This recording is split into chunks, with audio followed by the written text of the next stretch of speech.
Para asisten pribadi Hotman Paris belak-belakan soal gaji yang mereka dapat selama 1 bulan.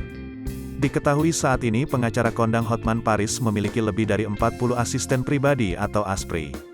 Namun, hanya beberapa ASPRI yang disebut aktif menemani dan mengikuti kegiatan Hotman Paris. ASPRI Hotman Paris ketiga dan ke-27, Baby Go dan Lisa juga membeberkan terkait job desk pekerjaan mereka. Yakni, keduanya selalu diminta untuk menemani Hotman Paris dalam setiap kegiatan meeting hingga syuting.